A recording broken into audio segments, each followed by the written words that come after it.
Rose Nascimento, que é trabalhadora do movimento espírita, bem atuante, e ela é do Centro Espírita Bezerra de Menezes, aqui de Balneário Camboriú. Que Jesus te abençoe. Boa noite a todos, amigos, companheiros de jornada. Hoje é um dia especial, para mim, particularmente, porque relendo mais uma vez o Evangelho para o estudo do tema de hoje à noite, descobri dentro de mim mesmo coisas que eu não tenho nem ideia de como poderia passar aos senhores. É uma força que parece que surge de uma hora para outra dentro da gente, vendo nas coisas mais simples uma beleza extraordinária. E nas complexas, a certeza de que amanhã tudo estará melhor. Por isso, que trabalhar o tema de hoje, o poder da fé, ficou, parece que até um pouco simples demais. Porque não encontramos palavras.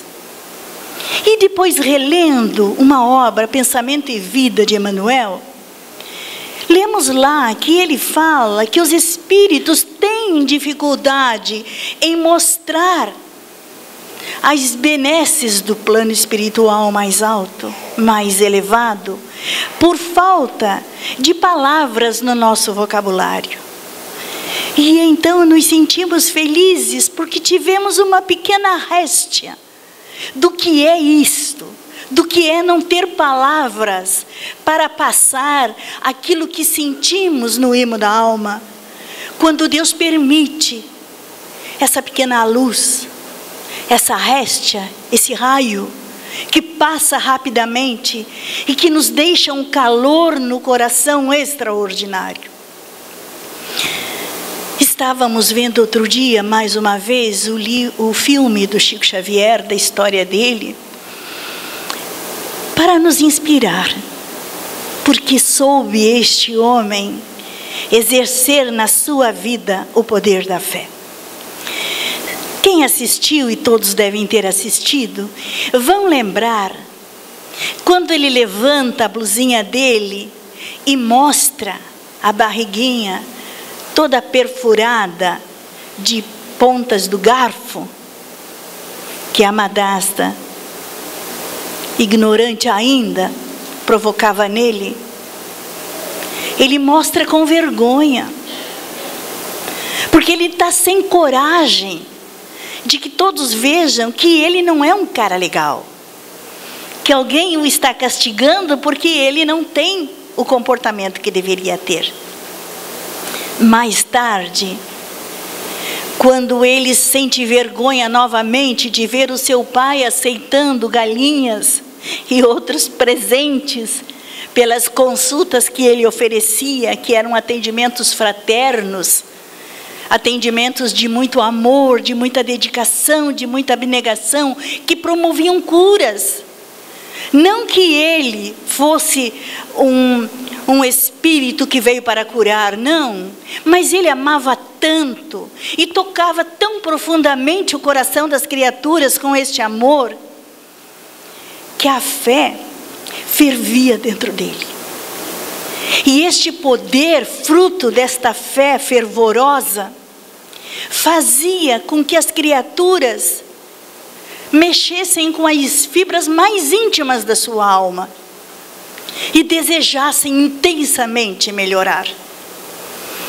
E como Jesus dizia, a tua fé te curou.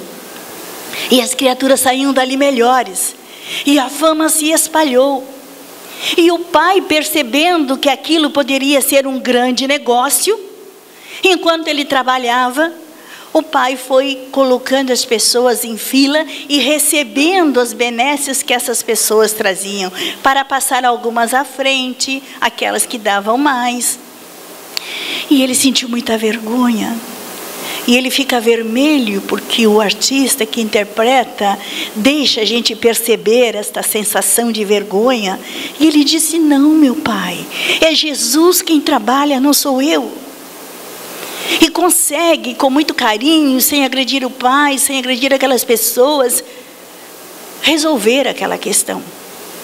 Mas a parte que mais toca o nosso coração, que profundamente nos faz pensar a respeito de nós mesmos, das ações do dia a dia, de como olhamos aquele que aparentemente nos magoa, é quando a irmã vem lhe dizer que como está não dá para ficar.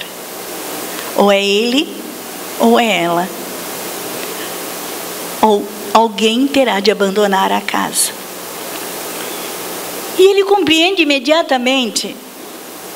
Mas ele, percebendo que traz consigo um dever enorme com a humanidade, porque ele consegue perceber isso, ele então abraça e beija a irmã que o expulsa de casa.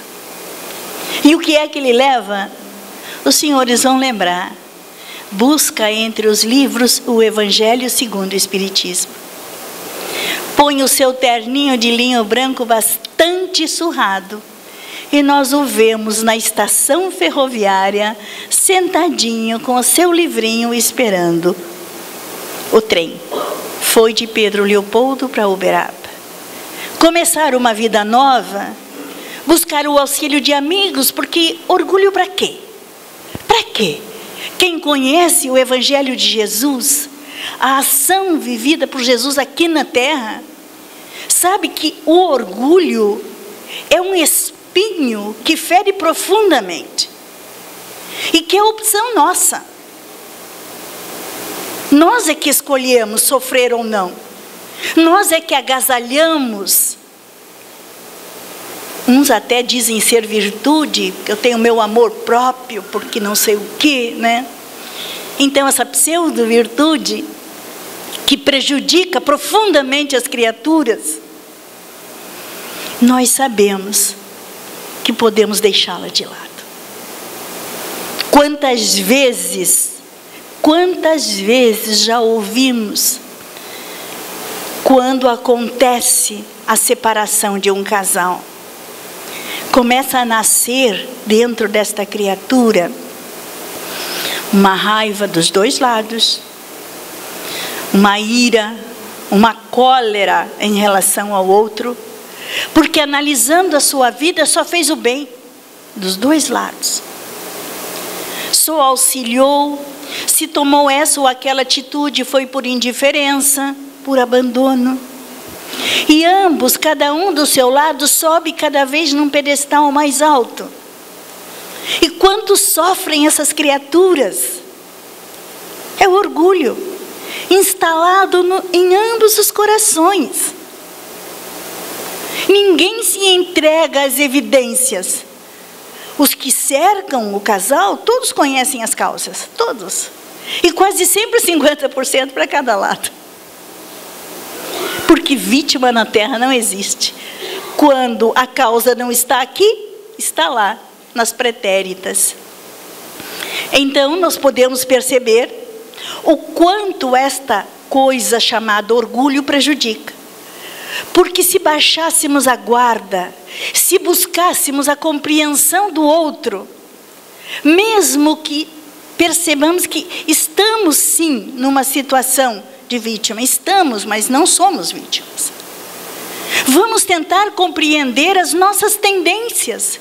Por que é que nos encontramos assim agora? Aí então a gente começa a ver que tudo dá errado. Tudo na nossa vida. Aí culpamos o outro. Ou culpamos alguém, porque alguém tem que ter culpa. E aí então, antes tínhamos uma condição de pensamento livre, pensamentos bons, pensamentos com ideais, e agora se infiltra nesses nossos ideais, nos pensamentos bons, esta pontinha de orgulho, dizendo: de que adianta eu fazer tudo o que eu faço? Eu vou na casa espírita, eu trabalho até não poder mais na ação social, eu me entrego, eu me dedico, eu compreendo as pessoas, eu tenho um amigo, mas aquele a quem eu vim para compreender eu não compreendo. Ou aquela criatura pela qual eu possa até ter reencarnado única e exclusivamente, eu não soube compreender. Não que seja necessário que as criaturas vivam juntas quando não querem mais. Estamos falando de desamor, de indiferença e de um prejuízo seríssimo quando um lembra do outro, com os dardos venenosos. Aí desejamos coisas boas para nós, e fizemos nossas orações, e planejamos planos muito bem elaborados de coisas boas para servir a humanidade, mas não acontece. Aí a gente pensa, meu Deus, eu tenho fé, eu acredito, eu uso o meu magnetismo da melhor maneira que eu posso, e ainda uno a isto uma vontade, e não acontece. E nos esquecemos que o compromisso maior da nossa existência não está tendo atendimento. E que em relação ao compromisso maior, seja pai, seja filho, seja cônjuge, seja vizinho, não importa, nós não sabemos qual é o nosso compromisso maior. Nós estamos sentindo raiva, cólera, ira mesmo. Estamos incomodados, desejando intensamente que essa criatura tenha um fim que merece. Assim nós dizemos. Enquanto estivermos com nossa alma pesada, por este pesar, de nos acharmos ainda prejudicados por alguém, nós não vamos sintonizar com a força maior. Nós não vamos conseguir adquirir a possibilidade de alcançar a nossa meta e o nosso objetivo, porque nós estamos escuros. Precisamos de luz. Esta fé ardente, ela é fundada no amor, no mais puro amor. Então precisamos agasalhar no nosso coração só amor, e não mágoas, e não ressentimentos, desentendimentos, incompreensões, situações difíceis de viver, estão longe de nós. Precisamos estar focados naquilo que nós desejamos. Se nós quisermos trazer essas coisas para perto, precisamos então compreendê-las. Precisamos trabalhar nessas questões e não sufocá-las. Toda vez que elas vêm à tona, vem uma névoa cinzenta, uma borra escura, prejudicando o brilho das nossas intenções. Por isso que quando nós estamos com dificuldade de adquirir coisas, no sentido moral, nós precisamos perceber o que pode estar sendo agasalhado no nosso coração de forma disfarçada, com máscaras, que a gente até ajeita bem, para que não, o nosso eu, não perceba. A gente começa a colocar situações para poder minorar, Então, nós percebemos que Jesus, quando veio falar com um homem que estava desesperado porque tinha um filho lunático, ora caía no fogo, ora caía na água, e o homem veio até Jesus e jogou-se aos seus pés de joelhos e disse: Senhor, olha o estado do meu filho. Apresentei-o aos seus discípulos e eles não o puderam curar. E Jesus diz uma das frases que me machucava antes de eu conhecer o Haroldo Dutra Dias. Jesus diz assim: ó raça incrédula e depravada. Ui, frase difícil de aceitar da boca de Jesus. Até quando estarei convosco? Até quando vos sofrerei? É uma das frases mais enérgicas e pesadas do Evangelho. Depois, o Haroldo acalmou o nosso coração, dizendo que depravada se via de outra maneira pelos palestinos, israelenses. Que depravada era quando você traía os teus princípios. Isso era uma depravação. Você tinha convicções já havia desposado essas convicções e já estava caminhando com uma certa leveza, e de repente você trai os teus princípios, as tuas convicções. Por isso, depravada. E os discípulos com certeza traíram as convicções, porque já haviam recebido de Jesus tantas informações que já podiam agora executar o trabalho. Mas a incredulidade e a falta das convicções, do conhecimento, fez com que eles não conseguissem atender aquela necessidade. E aí Jesus chama a atenção para a incredulidade.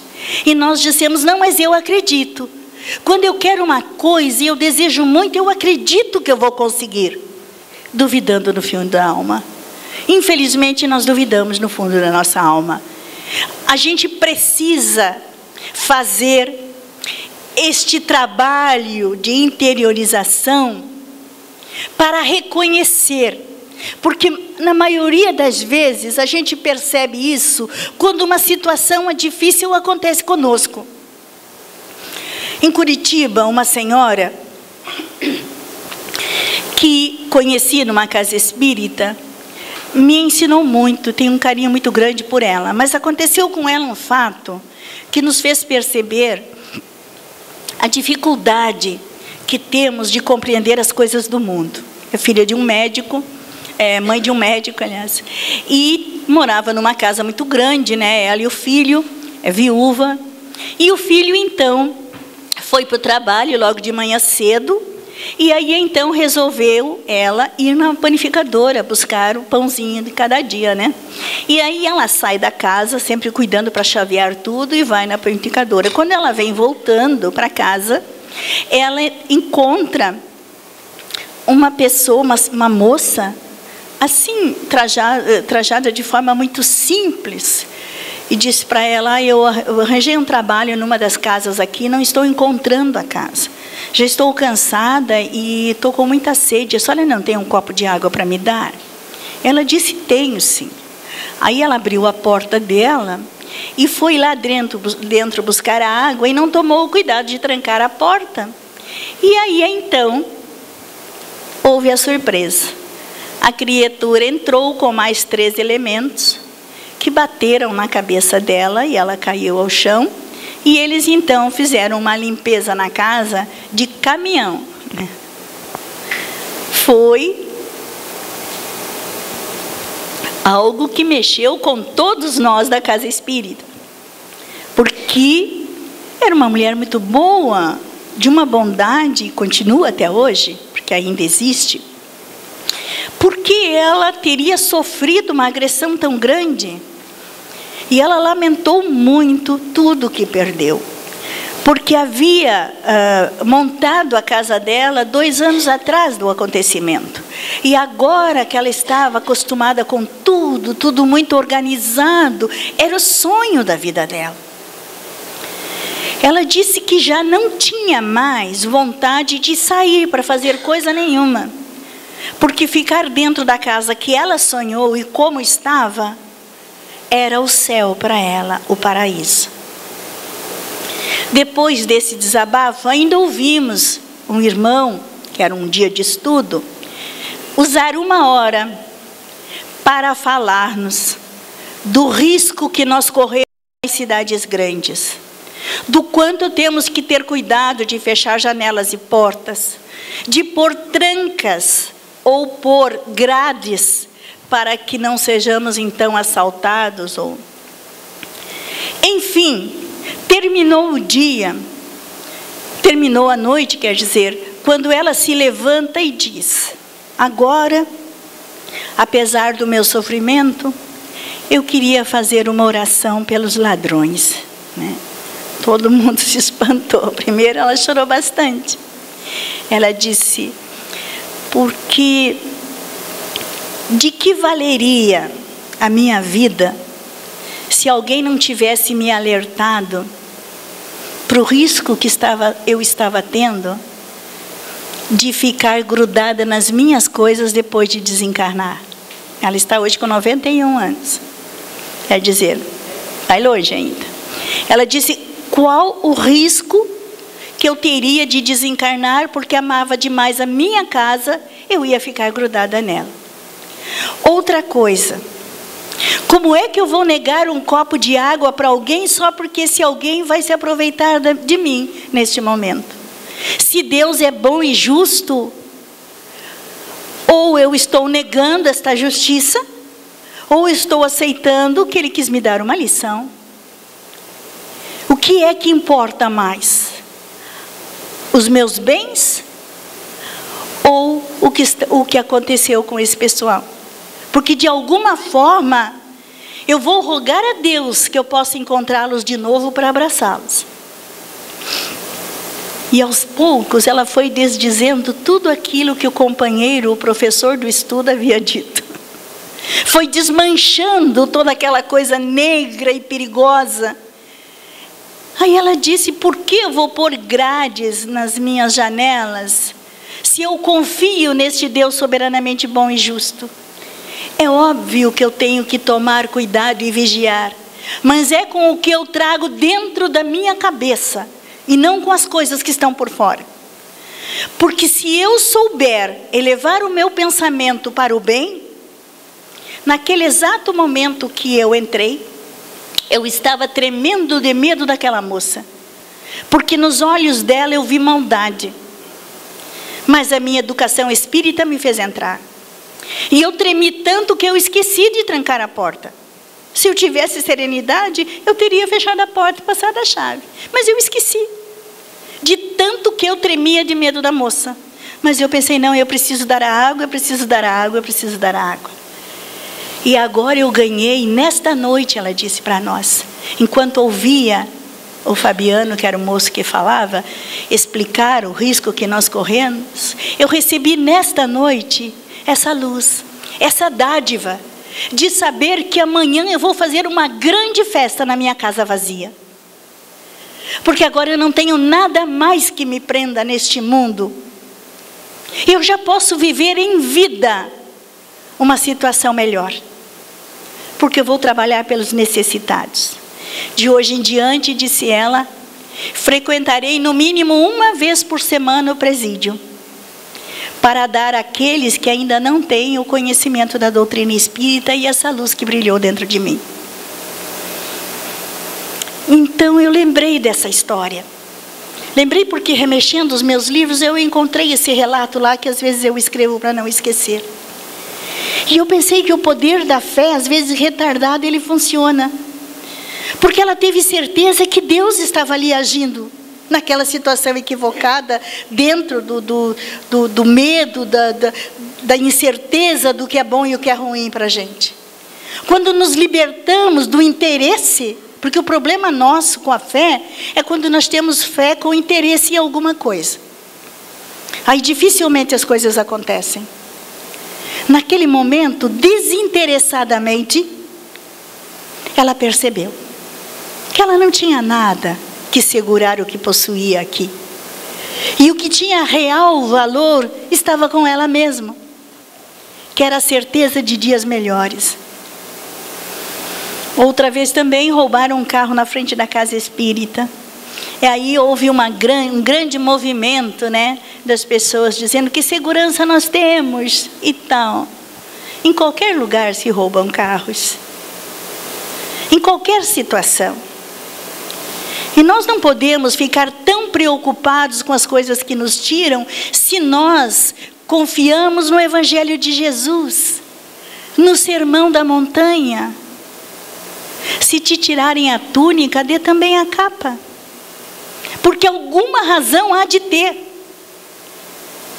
Outra vez a gente contou aqui a história do Judas, que lutou com um homem que ia lhe roubar as moedas, e Jesus disse: dê a ele, porque ele quase perdeu a vida por causa dessas moedas, por causa das moedas. Entregue para ele isso e ele que vai ser feliz. Porque nós temos o reino de Deus.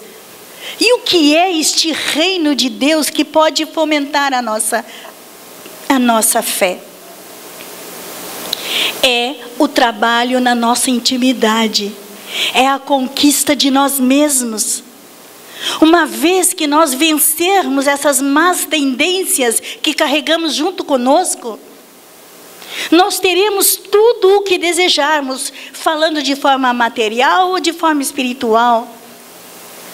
Porque estaremos prontos para gerir fortuna, se é isso que a pessoa deseja, que quase sempre quando a gente alcança esse estágio maior e melhor espiritual, a gente quer a distância das grandes fortunas, a gente quer trabalhar, a gente quer fomentar o progresso através do suor do nosso rosto. E quando nós encontramos este veio, esta força dentro de nós, nós realmente mudamos o nosso caminho, a nossa estrada. Nós conquistamos esta luz que tanto a gente busca pelo simples ato de acreditar, de ter confiança absoluta na sabedoria divina. Na sabedoria divina. Quando Abraão começou a receber os ensinamentos, se falava cabala, né? Recepção e transmissão de ensinamentos, que foi o primeiro, né, que a gente tem notícia na história. Ele teve a coragem de levantar o machado para decepar a cabeça do seu filho. E o faria se necessário fosse. E o Senhor, reconhecendo esta decisão calcada na confiança absoluta no Pai, disse que podia parar, que não era necessário mais ir adiante. Quanta força teve Moisés para conduzir aquele povo por 40 anos, diante de tantas dificuldades. Mas a certeza que ele trazia no coração, daquela terra prometida, que ele sabia que não iria lá viver, era suficiente para sofrer todas aquelas injunções que sofreu durante esse trajeto, esse percurso. E todas as histórias que nós lemos nos evangelhos de Jesus, que as criaturas com coragem se levantavam e andavam, enxergavam, ouviam, Jesus dizia: tua fé te curou. Era um poder extraordinário que todos tinham dentro de si, mas que não sabiam. E hoje ainda achamos graça quando as pessoas dizem: ah, Rose, reza por mim. Até dou uma olhada em mim, mas o que será que eu tenho que vão achar que eu posso rezar pela pessoa, né? Todos nós temos esta força dentro de nós. Agora veja bem, você me pede para rezar por você. Aí eu penso: o que será? Ah, é uma situação difícil que eu vou atravessar. Eu não tenho a tua vontade e não conheço a tua situação. De que adianta eu orar? Claro que as energias boas eu vou enviar para aquele momento. Agora, se a criatura, se você, que conhece a situação e que tem uma vontade imensa de se livrar daquele problema, não vai precisar de ninguém naquele momento. Invista nesta força interior que possui, na coragem, na disposição de luta. A confiança, como diz o apóstolo Paulo, no que está por vir, é o que deve mover os nossos atos. E essa confiança no que está por vir, nós só vamos adquirir com o estudo, com o conhecimento. Quando a gente vem à casa espírita, a gente ouve as exposições doutrinárias, é ótima. Mas acontece que a gente vai para casa, acontece comigo. E aos poucos as palavras vão desvanecendo, vão se indo. E pronto. A gente precisa ir imediatamente de novo lá. E mudam os temas. E a gente, puxa, eu gostei tanto de ouvir aquilo lá, mas agora já foi outra coisa. E aí a gente pede para casa, repita de novo, peça mais esse tema. Porque a gente precisa. Mas existe um departamento dentro da casa, que é o doutrinário de estudo, que oferece às criaturas, onde ela pode perguntar sobre aquilo que ela quer saber, onde ela pode se debruçar nos livros estudando, encontrando as respostas dos seus problemas, sem precisar abrir para os outros aquilo que a incomoda. Pode aos poucos ir fazendo este caminho dentro de si mesma, de recuperação das coisas boas e extinção das iniquidades, sem que ninguém saiba. Só ela, Deus e o anjo da guarda.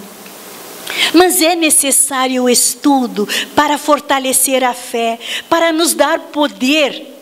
E este poder, uma vez começando a ser adquirido, porque é uma coisa, nasce com a nossa alma esta força. A força da fé nasce com nossa alma. Isto é Emmanuel que nos diz no livro Pensamento e Vida, que a fé é força que nasce com a própria alma, que é a certeza instintiva da sabedoria de Deus. Todos nós temos a lei de Deus gravada dentro de nós, e temos a certeza instintiva de que o que Ele decidir para nós há de ser o melhor. Então, se nós temos isto e fomentarmos em nós com o estudo, porque daí é uma lógica, puxa, se eu estou vivendo esta situação agora, e a doutrina espírita me ensina que nada na minha vida é em vão, e que este problema vai cessar quando eu encontrar a causa e resolver a causa. Lembram do casal que se separa? A causa está no orgulho, muitas vezes. Então a criatura precisa detectar nela, sem que ninguém diga para ofendê-la. Precisa buscar dentro dela a razão pela qual aquilo está acontecendo. Às vezes vivemos ao lado de alguém anos de indiferença, porque estamos preocupados demais conosco mesmo. Atendemos às necessidades materiais do outro, mas não atendemos às necessidades espirituais. E aí então acontecem coisas que mais tarde vão nos fazer chorar. Ao invés de ficar derramando lágrimas, as lágrimas são boas, lavam a alma, né? Mas não podemos nos demorar muito, porque se a gente se demorar muito chorando, não vai haver luz que chegue. E a gente vai perder tempo na nossa estrada, né? A gente vai ficar ali resmungando, perde tempo. Então vamos fazer a avaliação interior, vamos descobrir a razão pela qual nós estamos passando por aquela situação e vamos nos fortalecer. Vamos remover as montanhas, isso que é mais importante. O orgulho, egoísmo, a cegueira do fanatismo, que às vezes acreditamos numa coisa, somos céticos, não queremos ouvir ninguém e nem nada, né? Isso é bastante grave. As paixões orgulhosas é bastante sério. Quando temos paixões dentro de nós que não aceitamos nenhum palpite, nenhuma opinião, nós temos certeza daquilo, mas a nossa certeza é uma certeza equivocada. Porque não existem milagres, tudo é fruto do esforço, do trabalho. Mas a criatura não trabalha e nem se esforça, mas ela tem certeza que vai conseguir. Ah, não precisa. Meu filho, então, no vestibular é uma maravilha, né? Não, ele disse, mãe, eu já mais ou menos sei, né? Agora ele já está lá com seus 40 anos, ele já está melhor da cabeça. Mas ele dizia assim, mãe, eu sei. 3 vezes vestibular, não conseguiu o que queria. E desistiu de estudar. Mais tarde, claro, voltou a estudar. Mas a gente precisa perceber que tem coisas que nós precisamos arregaçar as mangas. Elas não acontecem de graça. Não é que tem coisa, todas as coisas, todas nós temos que arregaçar as mangas e lutar para conseguir. Da mesma forma, quando você com fé em alguma coisa, ora pedindo a Deus e esquece da ação. Quando você faz a oração, aí tudo resolve, tudo melhora, tudo a gente alcança, né? Claro, dentro das nossas condições evolutivas, né? Nós não podemos almejar algo que vá nos prejudicar, porque ainda não estamos maduros para ter aquilo, né? Como a gente, às vezes, quem não desejaria ir manter orfanatos e casa de idosos e essas coisas, né? O nosso despertar vai fazendo com que essas coisas comecem a se tornar, quem sabe, um sonho nas nossas vidas. Só que para atender a uma necessidade dessas, é preciso muita maturidade, muito despreendimento, muita renúncia. E tudo isso nós vamos adquirindo no desenvolver da nossa história. Conforme a gente vai apreendendo, né, os conhecimentos, vai trazendo para dentro de nós, aí a gente vai conquistando. E conquistando esse estado moral mais equilibrado, Aí com certeza nós podemos estagiar aí nesses sonhos, né? Estagiar, porque mais tarde, quem sabe, tudo tem o seu tempo. E uma encarnação muitas vezes é pouco para esse amadurecimento, né? Dependendo, claro, da criatura, mas precisa quantas encarnações para que se tenha maturidade absoluta para se fazer aquilo que se deseja, né? Mas nós temos que ter a esperança, o esperar com abundância, com pujança, com muita disponibilidade, sabe? A perseverança também, com muita abundância, com muita pujança, né? Esperança, perseverança, não desistir nunca, acreditar em si.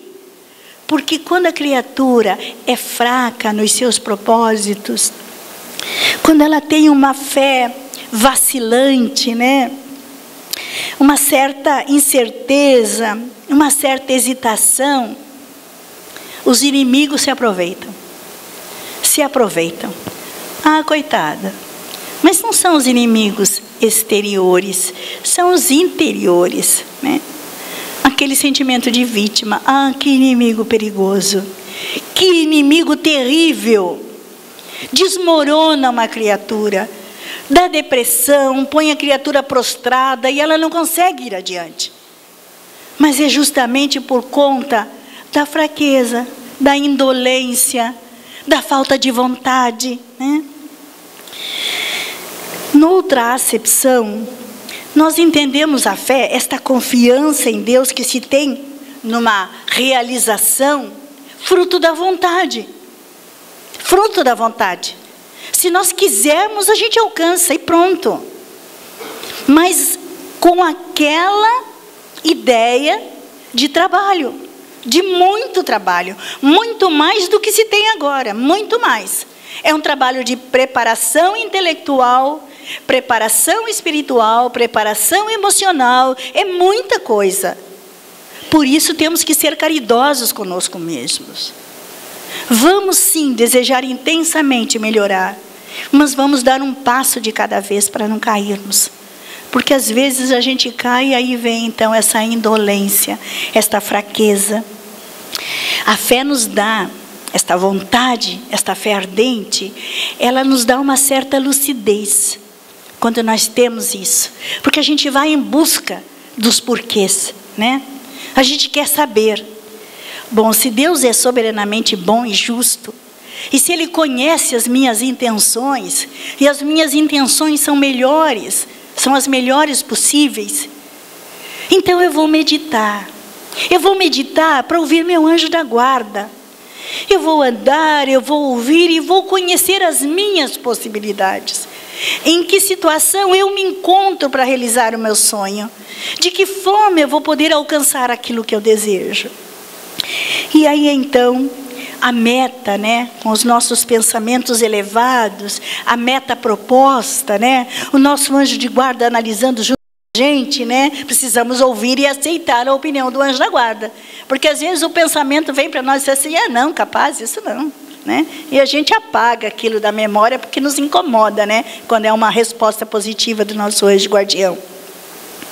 Mas quando a gente ouve com coragem, aquela fé sincera, verdadeira, né?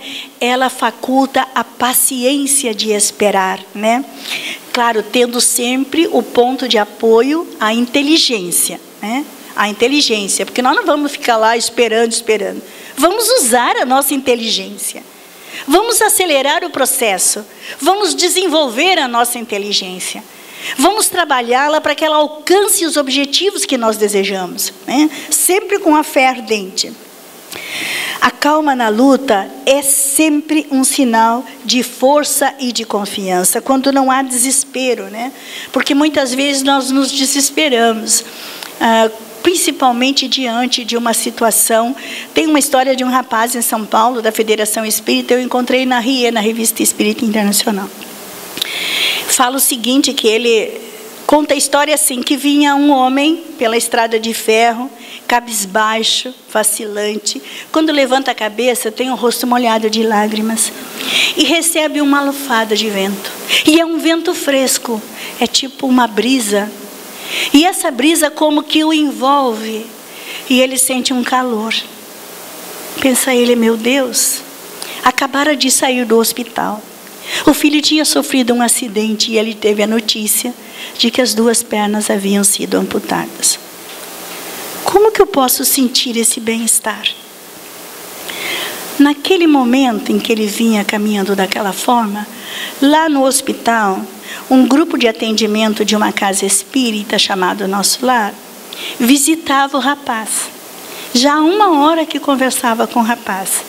Fora este grupo o encarregado de dar ao rapaz a notícia das pernas. O rapaz chorou muito, mas a criatura que estava lá passou a ele tantas informações que ele nunca tinha ouvido a respeito da vida, da pré-existência e da vida eterna, que ele começou a ficar muito interessado. E aí então, juntos, depois dessa longa palestra que durou 1h30, eles se dão as mãos, porque o rapaz pediu, e o rapaz faz uma prece a Deus com todas as forças do seu coração. Mais ou menos, presume-se que foi no exato momento em que o pai recebeu, na estrada de trem, aquela lufada de vento fresco. A partir dali não resmungou mais. Foi para casa e, sentindo-se bem, passou a pensar de forma diferente no que acontecera com seu filho. Era um rapaz de uma certa preguiça, levantava-se tarde, não conseguia emprego, não parava nos empregos. 2 meses aqui, 3 meses ali, e no momento estava desempregado. E havia conseguido uma moto emprestada para sair e conhecer, tinha conhecido uma moça, sair e visitar a moça. E nesse momento acontece então um acidente. E aí ele percebe, ele começa a pensar com ele mesmo, que poderia, quem sabe, ser uma corrigenda divina, né?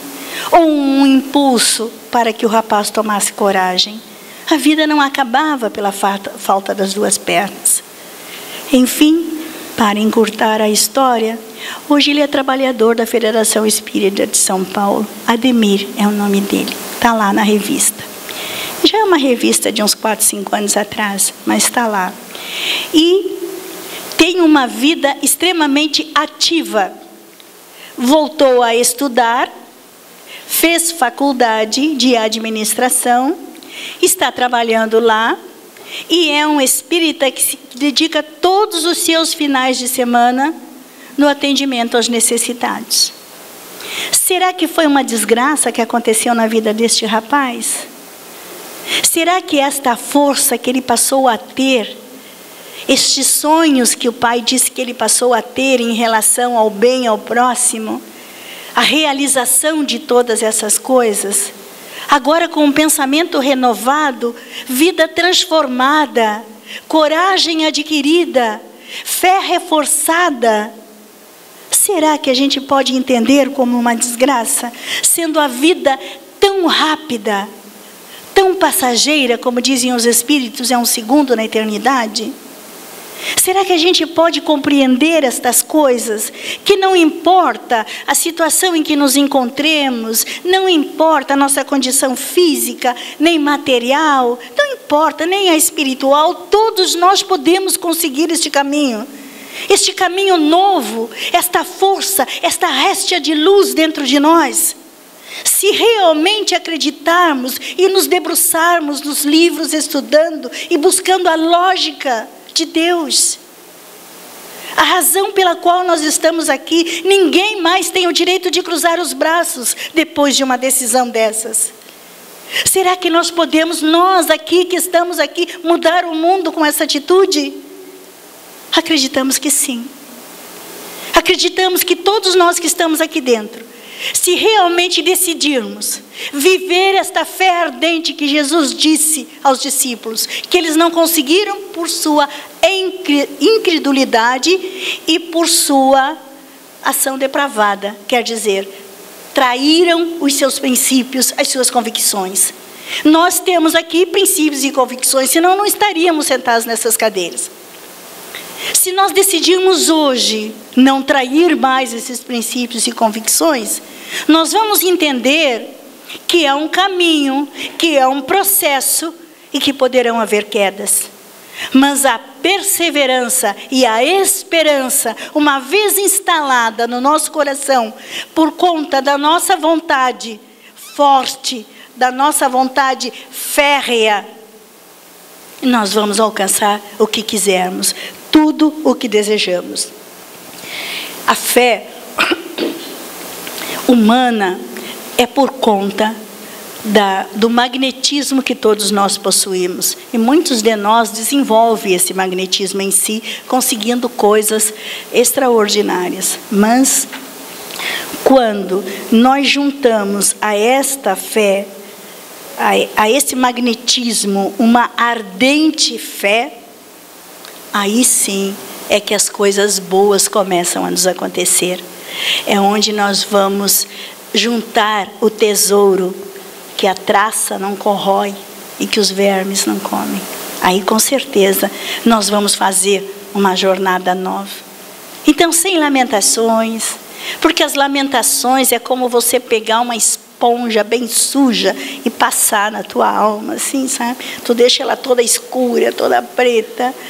Tu fica buscando, como é que dizia minha avó, chifre em cabeça de cavalo. Não existe. Toda situação é para o nosso aprimoramento espiritual. É um exercício, é um degrauzinho. Então se eu sei que compreender esta criatura é só subir um degrau, lá vou eu. Mesmo que eu caia, mas eu subo, né? Tem que tentar, tem que insistir, tem que perseverar. Tal é o motivo que Jesus disse aos apóstolos: não o curastes porque não tinhas fé. Nós não conseguimos as coisas porque não temos fé. E essa história da gente dizer, mas eu não sou Chico Xavier, eu estou longe disso. Olha que as palavras têm força. Lá na passagem da figueira seca, Jesus disse: nunca mais ninguém coma de ti nenhum fruto. E no outro dia a figueira estava seca, não é verdade? E Jesus disse: atente para as palavras. Cuidado. Se você disser para a montanha se transportar daqui para ali, ela se transportará. Está lá no Evangelho de Marcos, capítulo 15. Nós temos que prestar atenção. Então vamos parar de soltar dos nossos lábios palavras que possam empatar a nossa evolução, o nosso desenvolvimento. Eu posso não ser um Chico Xavier, mas eu vou correr atrás. Eu posso não ser uma Madre Teresa de Calcutá, mas de hoje em diante eu vou dar o primeiro passo, o primeiro passinho para ser uma Madre Teresa de Calcutá. Quer dizer, não as ações dela, mas o amor que transbordava dela, né? O amor que transbordava do Chico. Cada um vai fazer a sua ação de forma diferente. Somos únicos aos olhos de Deus. Cada um de nós foi criado com muito amor, único, único. Então, cada um de nós tem uma tarefa neste mundo. O que nós precisamos é o amor que essas criaturas viveram na Terra, que a gente precisa compreender, precisa atentar para essa oportunidade que nós estamos tendo. Não deixar esta existência sem fazer quase nada, fazer muito pouco.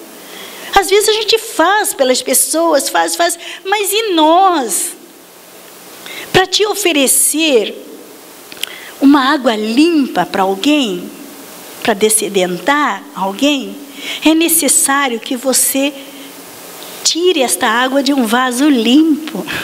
Se você coloca esta água num vaso sujo, não faz a limpeza, você vai oferecer uma água turva.